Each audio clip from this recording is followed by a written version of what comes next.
Hello again, everyone, and welcome back to the Front Line with Joe and Joe. Joe Pasillo, as always, joined by Joe Resinello. And once more, dear brothers and sisters, let us go into the breach on the Veritas Catholic Radio Network, 1350 on your AM dial, 103.9 on your FM dial, serving the New York metropolitan area.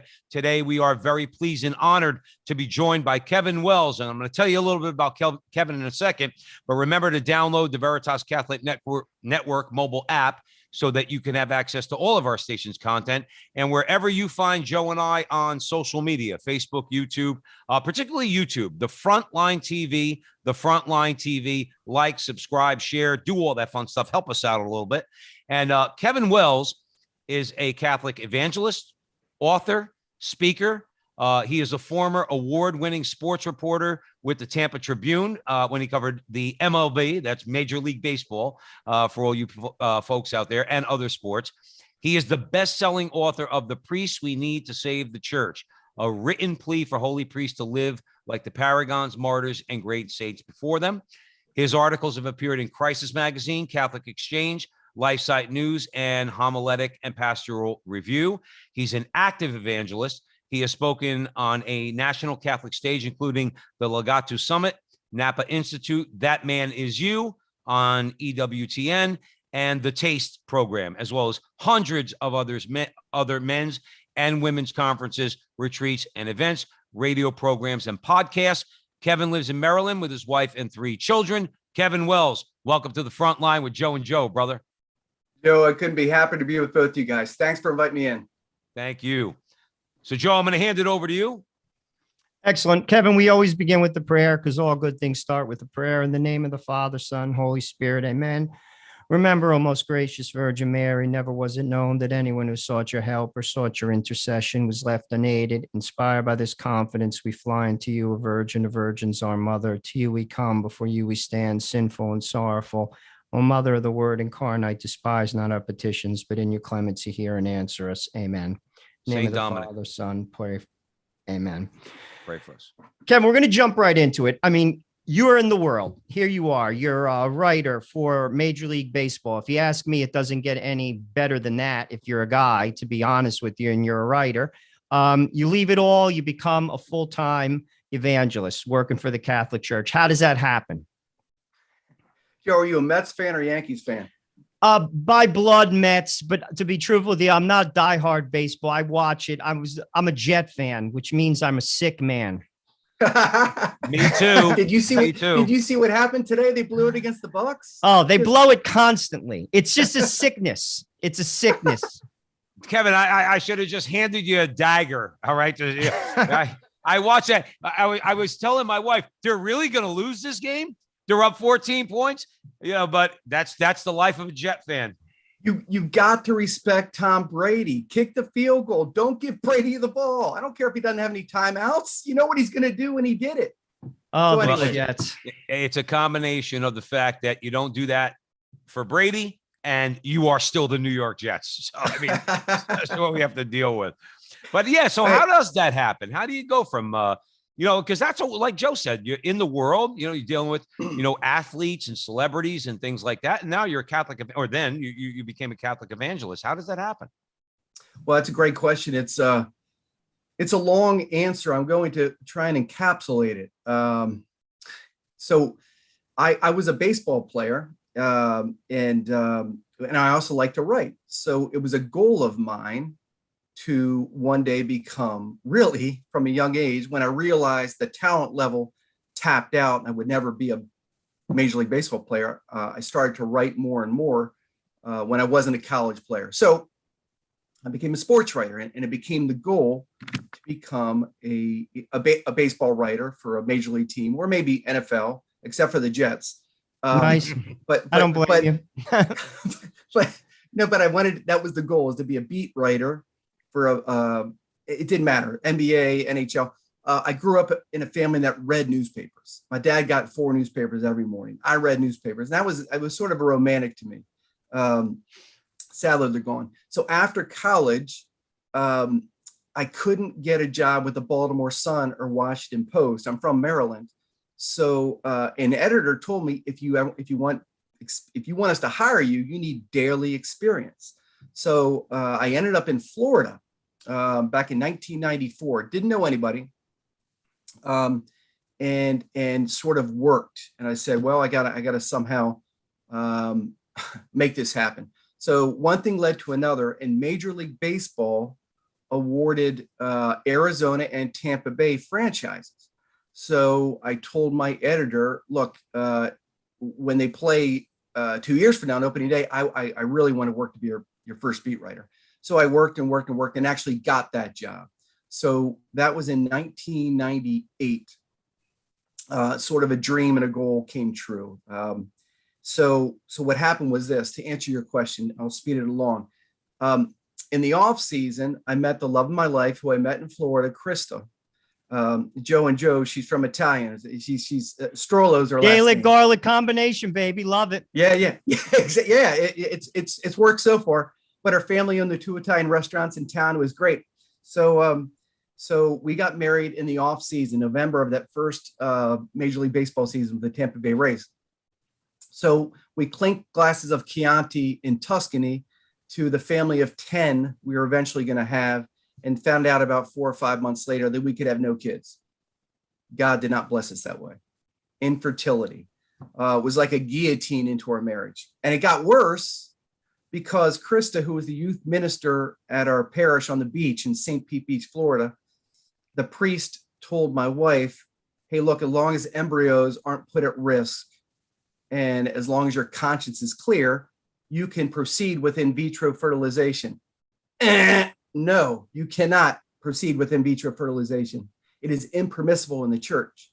So the very thing a priest is meant to do, which is take a blue whale-sized cross and unite it with the couple, ask the couple to lay it at the foot of the cross. Instead, he drove a canyon into our marriage because I knew we couldn't do it. I knew we, as much as it was horrible for my wife, we needed to adopt. So we became Hatfield McCoy. So leading the story along, one day, I said to my wife, honey, this is terrible. I'm not meeting you. You're not meeting me. So we come back to Maryland. We pick up this life and go to Maryland. She said, yeah, we got to figure this thing out. So I quit my job, 10-year job as a sports writer, quit the baseball job. Krista quit her job riding horses and youth minister. And we took the loneliest I-95 northbound trip ever taken. Got out, unpacked everything, including the infertility, and it just got worse. I thought that family and friends, I'm from a large family, would sort of comfort it, but of course that didn't work. So my uncle was a priest, and I wanted to keep my uncle away from Krista. Monsignor Thomas Wells was an absolute power for 29 years in the DC area. Line up 100 priests in a row and ask them which one loves the Eucharist the most, which one's Marian, which one dives in the souls, which one leads men into seminaries. Tom Wells. Tom was a power. I grew up in his shadow. He was a holy priest, just a dynamo. But I kept him away from Krista because I knew it was going to be 2 against 1. But one day it was spiraling out of control. She cried herself to sleep at night, and she didn't want me touching her. I couldn't comfort my own wife. And so he went out to his parish on June 6th, 2000, and he broke open a Catholic omnibus on redemptive suffering. Said, look, you guys are in a cave. Everyone's getting pregnant. Your sisters are pregnant, cousins, neighbors, but you can't do anything. And you're the luckiest people on the face of the earth. And I'm like, what are you talking about, man? Are you nuts? We want 10 kids. This is, why are you being cruel? My wife's got the waterworks coming down, and then he broke open. Hey, listen, man, God just invited you into the most intimate friendship that you can have if you trust him with this cross, with this agony. So he didn't soften the grounds. He asked us to walk it like a saint. It stinks. It's horrible. God put this strange cross in your life of infertility. I don't care. You do it his way. So we were there for hours, and I didn't know how my wife was taking it. She was crying. So anyway, drove home, didn't say a word to my wife. I didn't know where she was going. 2 days later, my uncle was stabbed to death in that same rectory. There's no words. If listeners out there on the front line, if you don't believe Satan's an active participant, with holy priest he is. In the aftermath of my uncle's murder, I began to think more and more about the holy Catholic priest, because before he died, the last thing he did was he wrote a letter that appeared 5 days later in the bulletin. It was on the cross of infertility. And no one understood why he wrote it, but Krista and I did. And it was her blueprint to say, look me in the eye and say, you know what he said made sense. We're going to adopt. So I thought more and more about the power of priests. Now, it's hard to get into the next part of the story, but I had an aneurysm 9 years later where I came this close to dying. I should have died. I had brain surgery that didn't work. 9 hours. They went in there to try and embolize the blood that was drowning my brain. Didn't work. My uncle, Monsignor Wells' best friend, Father Jim Stack, came into my ICU room. I was incapacitated for the surgery. I was dead to the world. This was the day that I was supposed to die. If he was on this podcast right now, looking at you guys, he would tell you that he came up to my bedside and knelt down. And he said, Kevin, we've been, he brought his healing assistant with him. He had just started a healing ministry. He was a very reluctant healing priest, felt very clumsy doing it. The guy's an old boxer and weightlifter as a priest. He didn't want to, but he said, God put this in me. I got to do it. So he knelt down on my bedside and he said, I've been praying the rosary on the way up here from DC. Just pray the divine chaplet. Who can we have pray for you now? And I said, bring my uncle down. I opened my eyes. First words of the day, bring my uncle down. So I went to the foot of the bed and started calling my uncle, his best friend, my uncle. Hey, Tommy, buddy, your nephew Keggy just asked you to save his life. If you don't do it, he's going to die. Save his life. And thereafter, the room, if he was looking at you now, and his assistant was looking at you now, the room, this dark, cold, antiseptic neuro ICU room, lights started to sort of pop all around the room, and the temperature changed into a warmth, almost like where you sit in front of a fireplace. And he said, Kevin, I knew I was standing in the center of something supernatural, but I knew it was a miracle when I saw the heavenly cord around your bed and your uncle was standing next to you and he was smiling. And I said, I knew your wife, Krista, said the surgery didn't take and the blood was doing all this to your head, but I knew you were healed. And the next day everything was gone. The AV, arteriovenous malformation, they couldn't get to because it was too deep, gone, blood gone, fluids gone. And in the aftermath of what I'll call a miracle, by the way, I grew up in a family that didn't talk about miracles. I'm not comfortable talking about miracles. But in the aftermath of brain surgery, you're stuck. You can't get out of bed for many months. I went back to my old writing life and I started to write about God's graces that come when you're sent to the ground, and God's healing power. And that's when I began to think about the healing power of a priest, one dead in heaven and one here by my bedside, and the anointing hands that can save you. So in the aftermath of the book that came out, it's called Burst, the Story of God's Grace When Life Falls Apart, I began to speak. So the old washed up sports writer all of a sudden transitioned to a Catholic writer. So it was good to cover Derek Jeter and all those guys, Cal Ripken, but I prefer talking about the Holy Trinity and St. Therese of Lisieux, et cetera.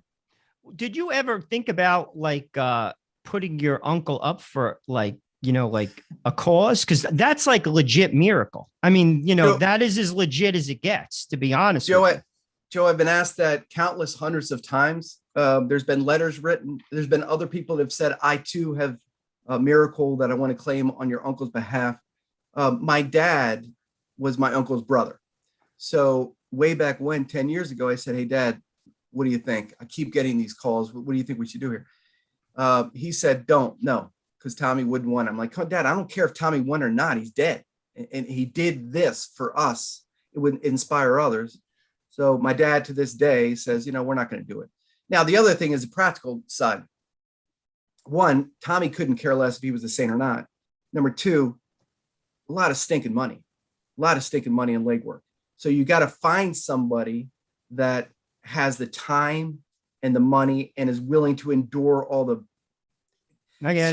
paperwork. So that's kind of where it is. But it's a genuine question. I think that what happened to me was a miracle. I think he should be a saint, but I'm not the one who's going to start the process. So you're listening to The Front Line with Joe and Joe Pasillo, Joe Resinello being joined by Kevin Wells, Catholic, not apologist, but evangelist, excuse me, author. Kevin, that's such an amazing story. I just want to say, Joe Resinello has 5 kids, just had his 5th. He doesn't like when I do this, but I kind of pat him on the back because Joe and I both married late in life. We married sisters. Okay. And Joe started having kids at 42 years old. Joe's 50 and has just had Maria, 5th child. Okay. And open to life, living the Catholic faith. Well, you said, resonated with me a little bit more because my wife and I went through the same thing that you described. We could have done the IVF. Okay. And we both said, can't do it. We're going to listen to the church. There's a young man who's in the room adjacent to the one I'm speaking in now, who's our foster son, who in the next few months is going to be our adopted son. And I would recommend that for any faithful Catholic out there. It's a wonderfully satisfying thing. As you said, God gives you the crosses that he does. When he does and you embrace it, the reward is unbelievable. And that's what we're experiencing. And I know that's what you did. So on a personal level, amen, brother. Amen. It's a great witness.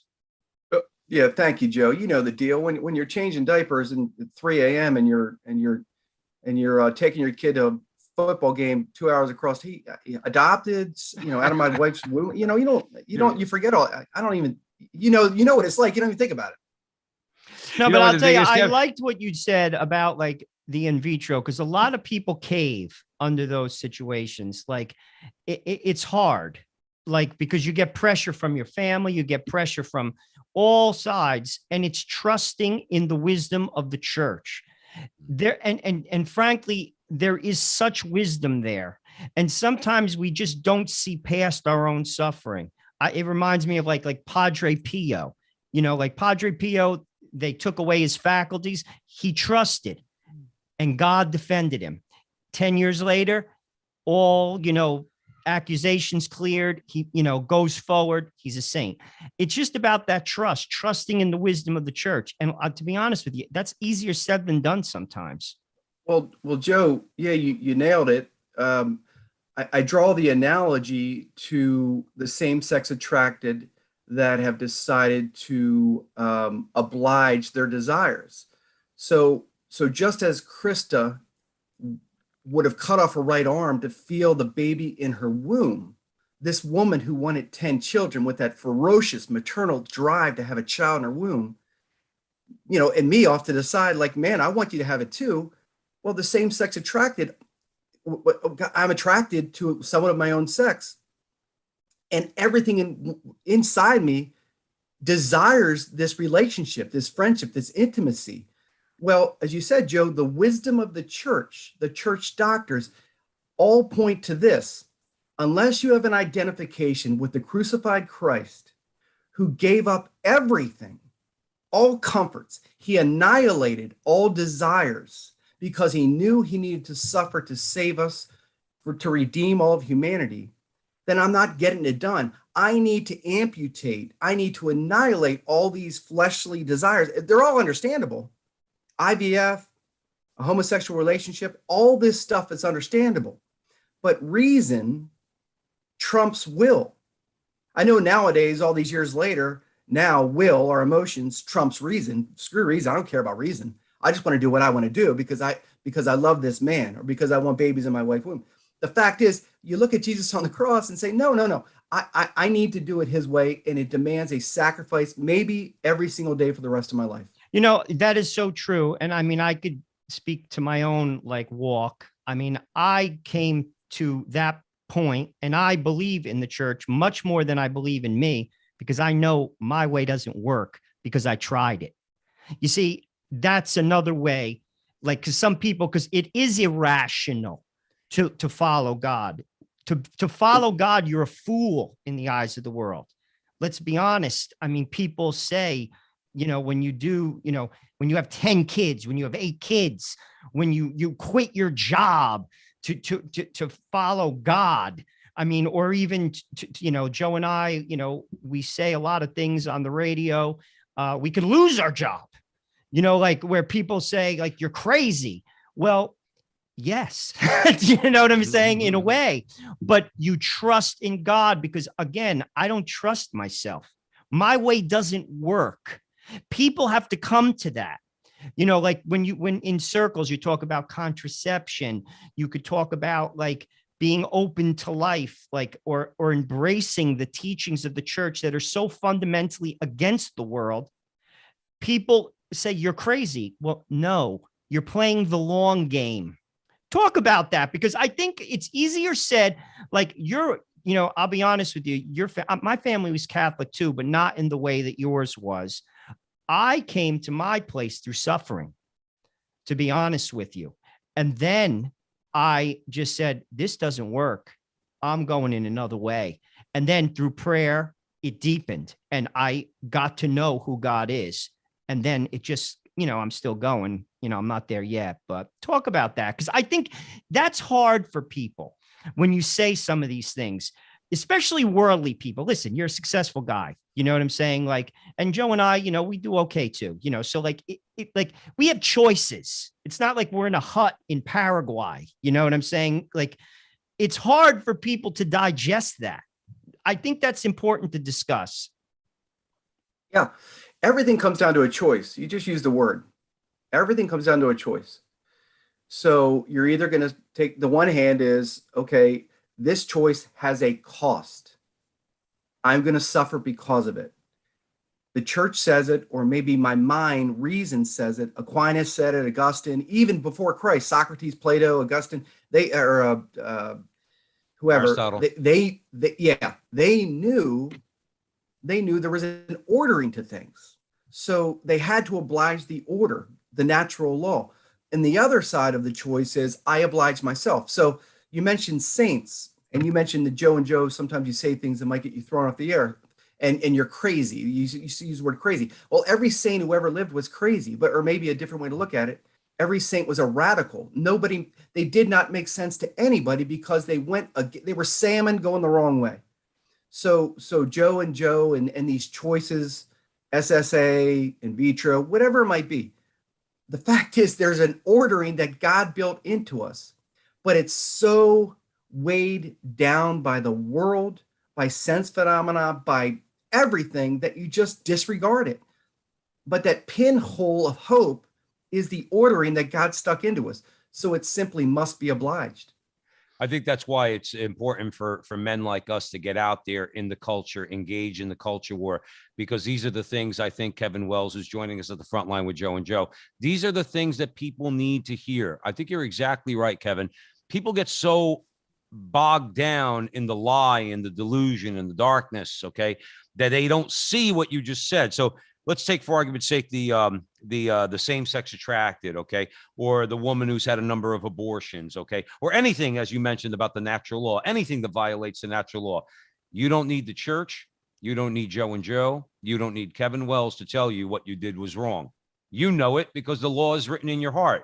But it is important, because of the way the culture is and people aren't hearing what they need to hear, that guys like us get out there in the culture and proclaim this truth.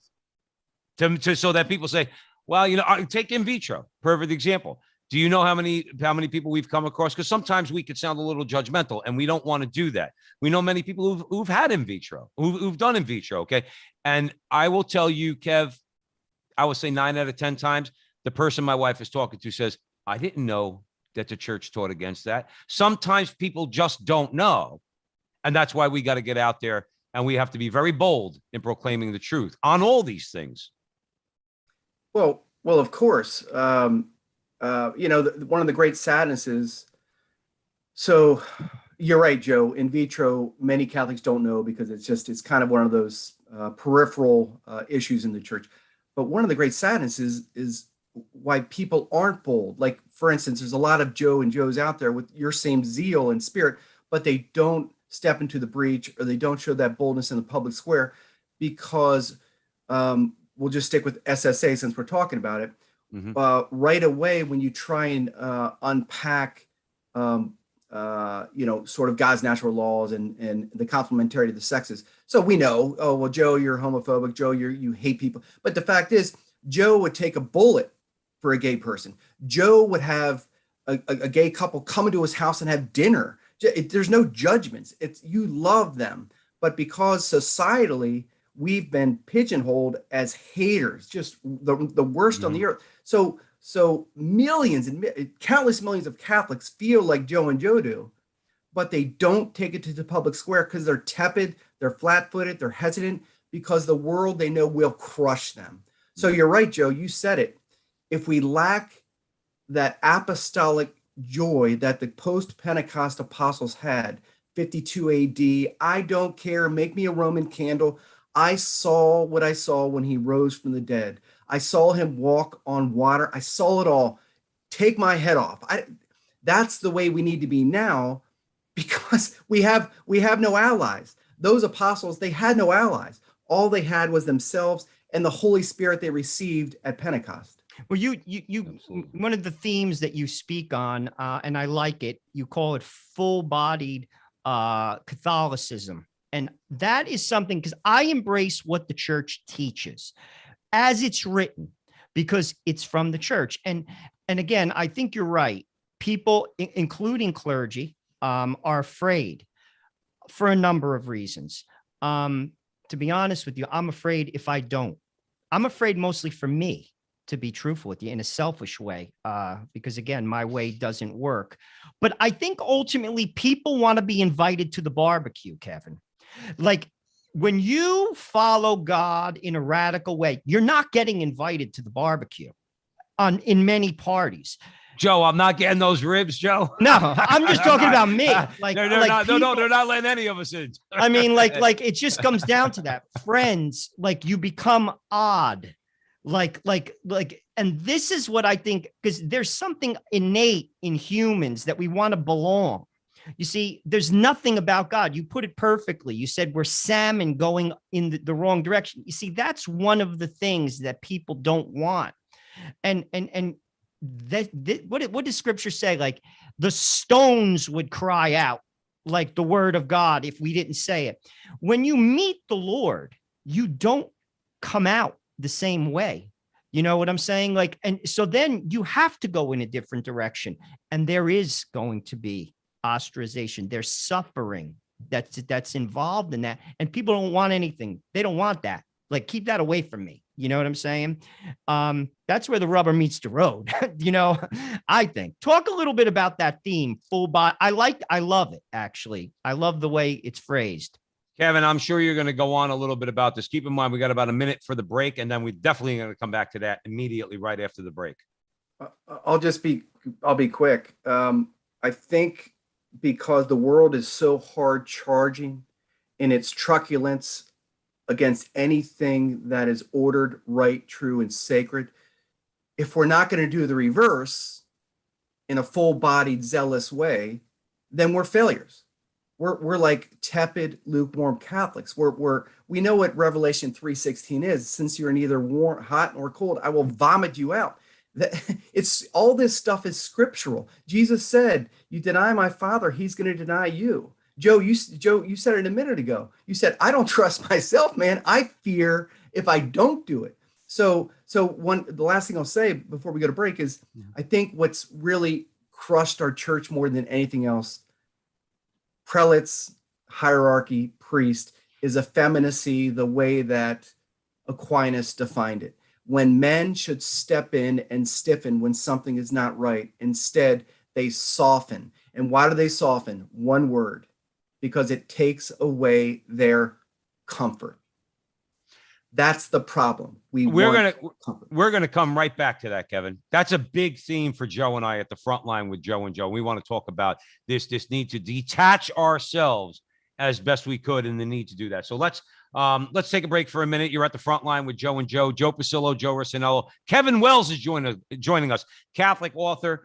He's written a number of books, Kevin, The Priests We Need to Save the Church, and others. And we're going to talk about some of his books when we come back. So don't go anywhere. We're on the Veritas Catholic Radio Network. We'll be right back.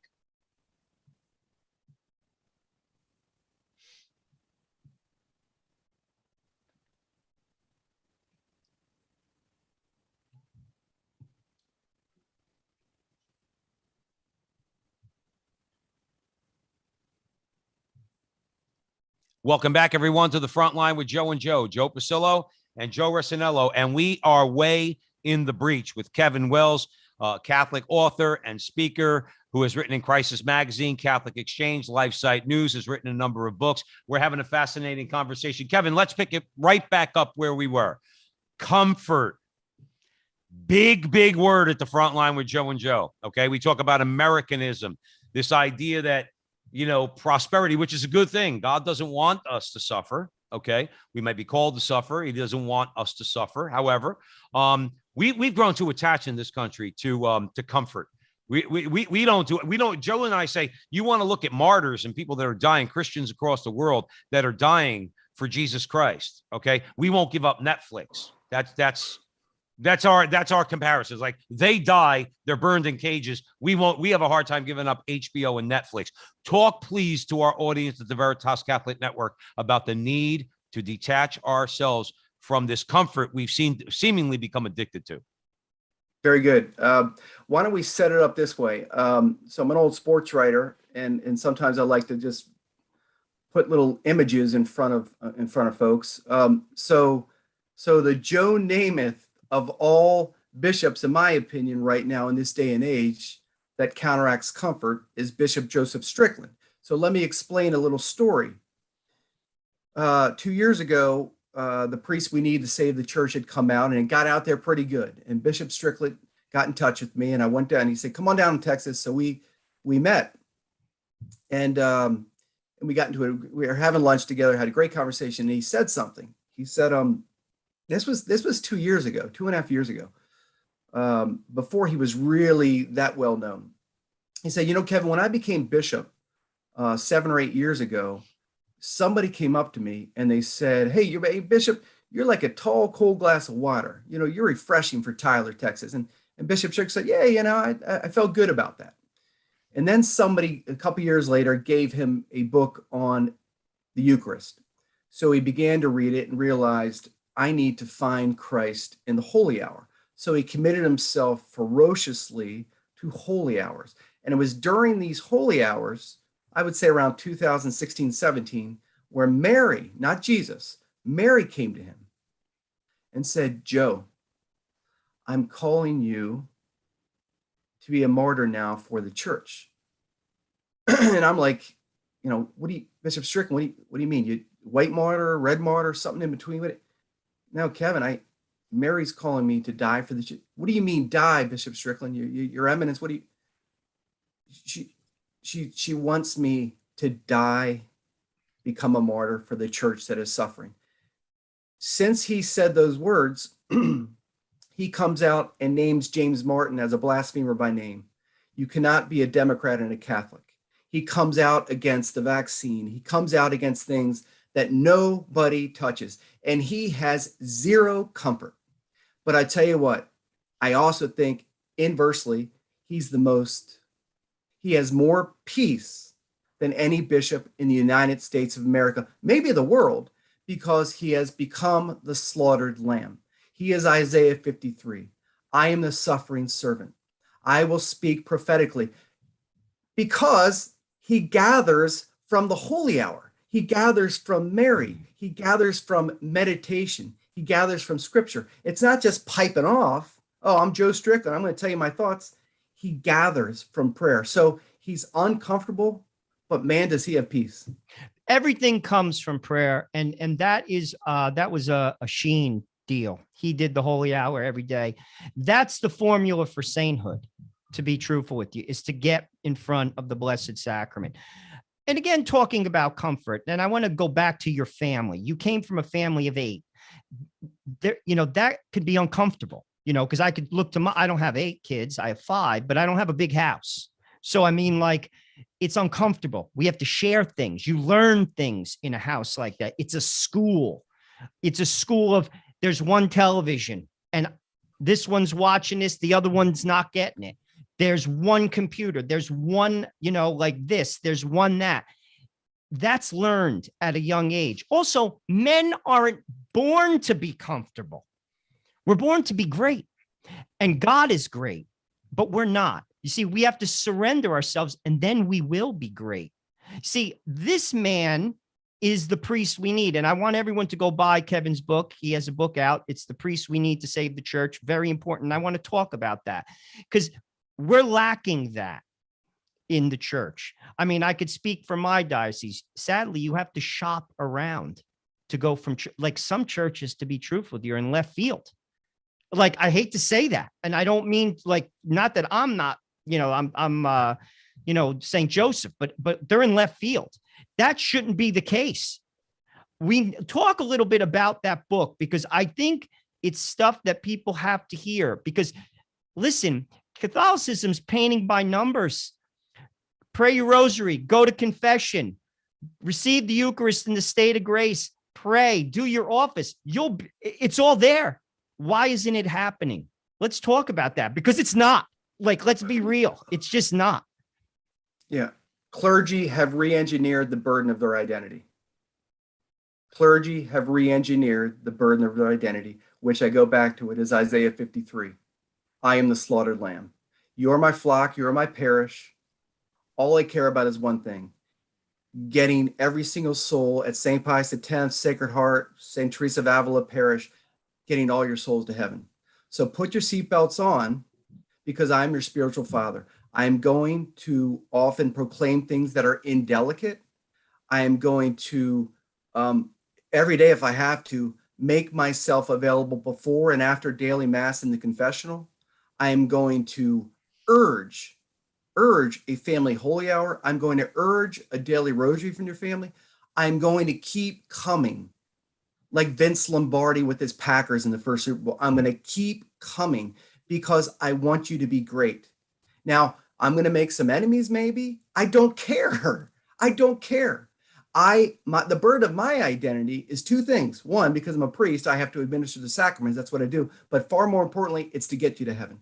So priests are living comfortably. They're living effeminately. They don't step in. The world is crushing them. Now, obviously, I'm talking broadly. I'm from a family of priests. I have many, many, many close friends who are holy priests. I think they're there. No question about it. I don't want to make that broad stick, but I'm just saying, but also there's other nonsense going on too. You got to be called like it is. Well, the greatest sadness is that,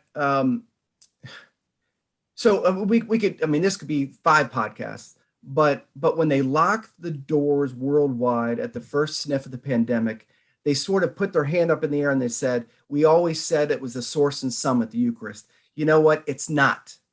It's not. They've lost two or three generations of Catholics because they locked the doors. Even to this day, mask or you don't come to mass. Get a vaccine, you don't come to mass. Whatever it is. The supernatural identity, understanding that Jesus Christ is invisible. Sacramental graces work within us. We have no fear. Matter of fact, get COVID, die. It doesn't matter. If you're in a state of grace, Krista will figure out the 3 kids. Krista dies, Kevin will figure out the 3 kids. Stay in a state of grace. Keep coming to me in the Eucharist. Keep coming to me. Stay in prayer. Stay close to my mother. We don't hear this. We hear this very infrequently. So, Joe, what do we do? Last thing I'll say, what do? We travel. Everyone watching this podcast, if you're at a parish right now where you're not being lifted into a liturgically beautiful mass, or you sense for a millisecond that your pastor does not care for your soul, get out. I don't care if you've been there 20 years, 30 years, 40 years. I don't care if it's a family heirloom parish. Get out and spend Joe Biden's gas money and drive an hour away and go to a parish that you know cares for your soul. If you're not doing that as Catholics, then you're fools. Because our world is too strong right now, and we need to be equipped. We need to be lifted into something so beautiful so we can step into this world joy-filled. Right now we're getting pretty brass tacks, trench work talk, but we need to go into the world with joy. And we have joy when we know we have a spiritual father, a shepherd. I want to talk a little bit about Strickland for a second, because he said something at one of the bishops' conferences that struck me. It's something that I say constantly. He said, do we actually believe this stuff that we write? And I say this all the time. I swear, I taught RCIA, Kevin, and they threw me out because I taught it from the catechism. From the catechism. Joe, I actually left RCIA, but I think they were very close to throwing me out. Well, But- there you go. And my point is this. Strickland said, do we actually believe this? This is my statement. I'm a compliance officer by trade. I believe in the written word. If it's written down, you do it. Stop writing it down. I don't want to see another memo on a website. I don't want to see another letter because you're not even listening to them. It's like, listen, I didn't go to the Gregorian, but I know how to read. And I read these things. You read the bishop's statement from 1998 on abortion. They wrote it. They wrote it. They basically said, and please, if I'm wrong, God forgive me, I believe it was stated that if you support a politician that is pro-death, it's a sin. You can't vote for him. I think that's written in there. If I'm wrong, Joe, please, or somebody out there, correct me. You wrote it. And then you have a third of the bishops saying it's not like a preeminent issue. I don't get it. I don't get it. I'm going to be honest with you. And maybe I'm an idiot, but like I do know how to read. And like you're not even following your own written word and you wrote it. Yeah, well, Joe, I think if you thought about it, you would get it because I don't know if many believe anymore. And I'll just say it. I don't know if many, I shouldn't say many, quite a few in the hierarchy and in the clergy. It seems to me that they're Gnostic priests. So what's a Gnostic? They thread in things that are untrue with things that are true, and it looks pretty. I think we have a Gnostic Catholic Church that is building. It's a re-engineering of what we've always known, that saints and mystics and church doctors and martyrs, they stood on shoulders and gave us this deposit of faith. Hey, it's yours in 2022. Well, it's changed. I believe, this is just Kevin Wells on his microscopic soapbox.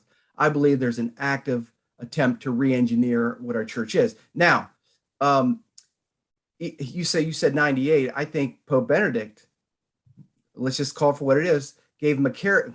McCarrick, I believe, and maybe I'm wrong, a message that said, look, in 2000, and I don't know when it was, 6 or 7, you will not give the Eucharist to someone who's in public display of sin, talking about abortion. Well, that was trashed. He hid that. It was all hidden. So it just was allowed to keep going forward. But anyway, more to the point, where I am, Joe, is I've stopped asking questions like why. I think I know the answer. My greatest sadness, and this is true, everywhere I go, I do a little bit of talking. Everywhere I go, any state I go to, I hear the same stinking rotten mantra, and it is the worst thing that you can hear. So you give a Catholic talk, you're going to get some people that really love the faith. Mom and dad come up to a table after the talk, and if I've heard this 100 times, I've heard it 500 times. It's the same thing plays out. Mom sits down, tears are welling. Dad's right next to him.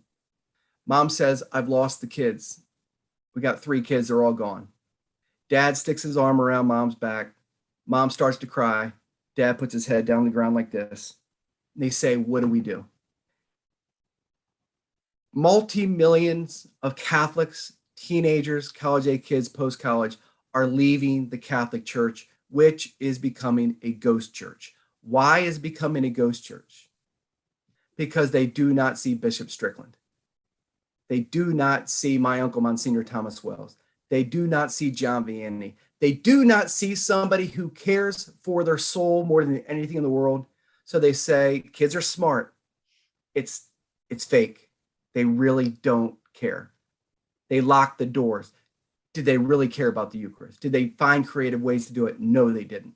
So my sadness now is how do we get these kids that are sheep right now? You know, maybe parents aren't catechized. Their pastor's talking about immigration or social justice, something that's just flimsy, or there's nothing that's penetrating. How do we take these kids? How do we save these kids and keep them in the church? That's kind of where my head's been lately. I don't know if you guys see this in your travels. Well, when it comes to the younger people, I mean, it's all over the place on YouTube. You mentioned them earlier. You know, it's unfortunate. Father James Martin is much more widely known, infinitely more widely known than Bishop Strickland. That's the way it is.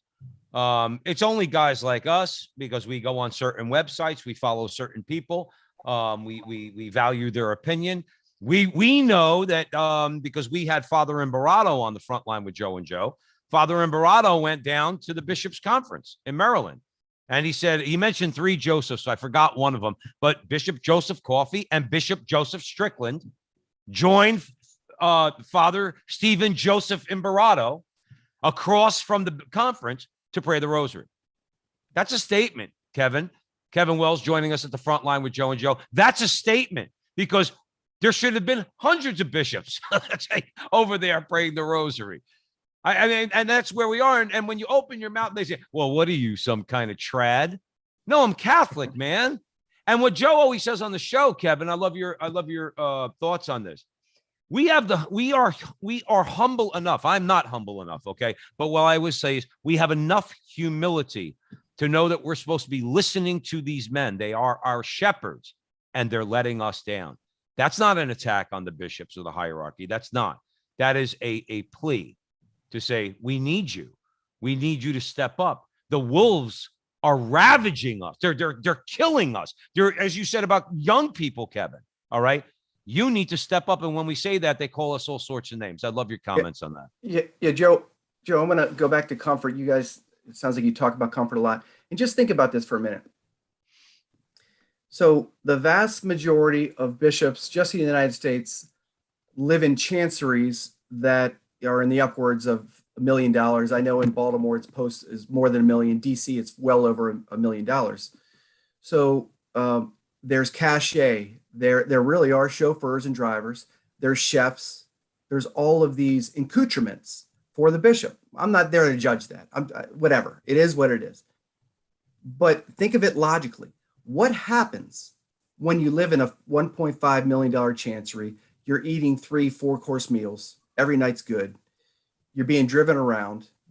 You have that cachet. You can kind of do whatever you want. What happens when James Martin comes to your diocese and he's going to say something about whatever?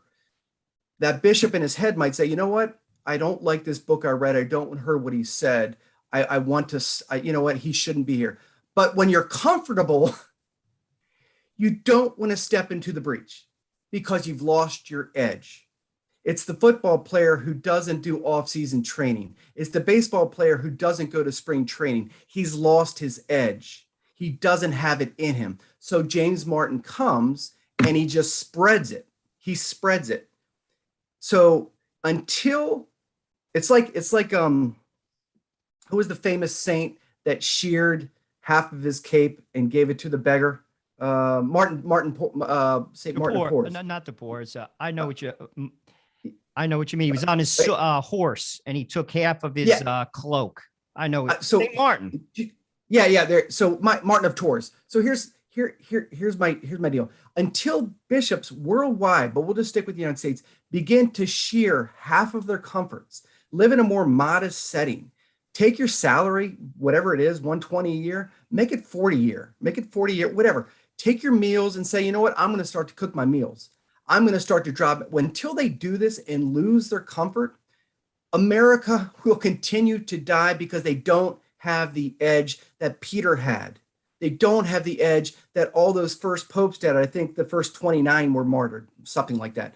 Until they live more like Christ, the starved man on the cross, who had no place to lay his head, who went to the poor because he favored the poor, like John the Baptist in the Judean wilderness, who had no comforts, until they live like the real McCoy, it ain't happening.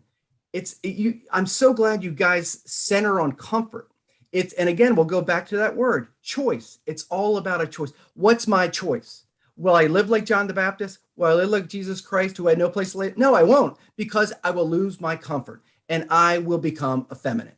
I'm going to choose effeminacy. And James Martin comes in and all the heretics come in and all that. And it just goes on and on and on because they're not being stopped. I think it's that simple. I know it's multi-layered and there's so much to it. But until we all, as families, as a dad, if I'm living comfortably, I'm a clown show. My dad's going to look, like, for instance, if my daughter, she's home for college break, if she wants to go out tonight, meet friends, and she's dressed promiscuously, And I don't say, girl, get back in your back room and put some clothes on that is appropriate. Then I'm a bachelor. I'm not a dad. If my son misses curfew tonight, watches the Ravens game and comes home at 2 a.m, I'd say, I told you it was 12 o'clock when you come back. And I don't wait up for him. And I don't get in his face and grab his face mask and say, come on, man, what's going on? Dad told you. Then I'm a bachelor. I'm comfortable. But if they see a dad who's in their grill, then yeah, dad means business. And you know what? I should have listened to dad. It's the same thing with bishops. Fathers must step in and act like men. You know what it is? We have to be willing to lose everything. You see, Christ, it comes down to that. I'll just use it on our little show here. Like I can get fired from my job. It's that simple. And God works in that sacrifice. You see, we're not entering in that realm. Christ lived in that realm. We got to get in that realm where if you take whatever I have, then take it. Like we're not willing to do that. And God works as much as you give him. Do you know what I'm saying? Like you got to kind of like enter into that space. We're not entering into that space. And I want to talk about somebody who means a lot to you because you've written a book about him, Priest Beggar, The Heroic Life of Venerable Aloysius Schwartz. I didn't know who that was, actually. Tell us a little bit about him, because you said this in the book, and I want to quote it. He was a different kind of American hero, an ordinary priest who stared down corruption, slander, persecution, and death for the sake of Christ's poor. Talk about that, because that attracts people, not golden cufflinks. Father Laurel Schwartz was one of the most astonishing Americans to be born in this country. Forget the fact that he was a priest. I mean, put him in the same lines with Abe Lincoln, Jackie Robinson, George Washington. He was an astonishing man. What he did couldn't have been done outside the finger of God. He raised his hand in 1957 and said to his rector, "Send me to the worst place in the world." The rector's like, "What are you talking about, man?" Was it New Jersey? I was just going to say, did he tell him he was going to send them to Newark, New Jersey? Go ahead. And we're from Newark, Kevin. That's why we say that. Go ahead. I'm sorry. Is that exit 7? So he just seminarian. He said, "I want the war." So, well, the war in Korea just ended. So he ended up in Korea, didn't know the language. He wanted to be Jesus Christ, the poor man, the starved man of Nazareth. He wanted to live. Joe, as you mentioned, he wanted to step in past that periphery, live poor, serve poor, and become poor.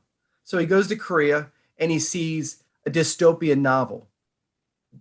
Tens of thousands, well, over 1 million died in the war. He sees thousands of orphans in the street dying. Get this, lepers rubbing their diseased limbs off people to steal their money. Tuberculosis was a big thing. Every day, hundreds were dying in the streets of tuberculosis. Unwed mothers living underneath bridges that were impregnated by American servicemen. And he gets off on the Feast of the Immaculate Conception in 1957, and he says, "Mary," he breathes in the stench and the rot and the human decay and the human waste and the dead animals. He said, "Mary, this is the incense of my new home. I thank you. I asked for poverty and you brought me here." And then one by one, he began to act like Atlas and put these broken, humiliated people on his back and say, "You have dignity and I will lead you to Christ." And he started to build 7-story high hospitals, tuberculariums, leprosariums, boys' towns, girls' towns. Within 10 years, all of South Korea had been resurrected. Did the same in the Philippines. And then at the end of his life, when he had ALS, he did it in Mexico. Over 170,000 of the poorest, most abused and bullied kids in the world have been brought into these authentically Catholic boys' towns and girls' towns. To this day, today, there's 21,000 in 7 different countries throughout the world. So when I learned about this guy, Al Schwartz, by the way, the reason no one knows him, he prayed not to be known. So Mother Teresa knew him really well. They ran in the same circles, but he was too busy. So he prayed not to be known. When I found out about him, I said, this guy is the flesh on the bones of the priest we need to save the church. So what happens is when you bring in this money from donors, millions of dollars to save the poor, everyone went after him. American bishops wrote a letter to the Pope, tell this Korean priest from America to stop being a wild wildcat. He's taken our money. Father Al went to Rome and won that fight. His own bishop in Cree started to steal the money. The Korean bishop was thrown out. His own bishop, nearby priests began to calumniate him. Those priests were removed. A mafia kingpin wanted to kill him, made several attempts, couldn't be killed. Father Al said, who consecrated his entire priesthood to Mary, Our Lady of Benoît, at her apparition site in Belgium, where he went to seminary in Louvain. He said, Mary, I am your slave. You protect me. You carry the whip hand. I go and I don't stop. So mafia kingpin, American bishops, whoever, keep coming.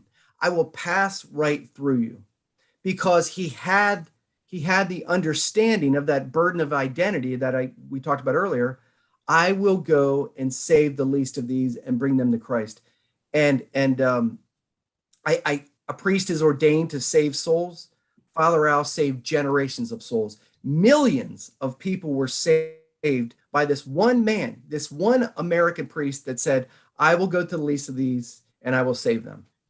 What's interesting about that is it's just today when I was giving that lesson, because my wife and I started to read with our son, soon to be a legal son, William, started to read Sister Faustina from the Sisters of Life wrote a book, Jesus, I Trust in You. She told a similar story about Father Solanus Casey. In other words, a guy who just nobody expected much from him, whatever the case might be, and just how tens of thousands of people from just this simple guy doing nothing but serving Christ's poor. That's all he did. And then at his mass in Detroit, they filled up the stadium in Detroit more than the Detroit Lions can. Okay, but a mass for this unknown priest, how the simplest person can affect so wide a group of people is amazing when you allow God to do it. Kevin Wells joining us at the front line with Joe and Joe. We have about, I want to say, a minute and a half. I want you to give, if you would, our audience some parting thoughts. Maybe you want to give to them. Please tell them about your books, where they could find them, and more importantly, where they could find you.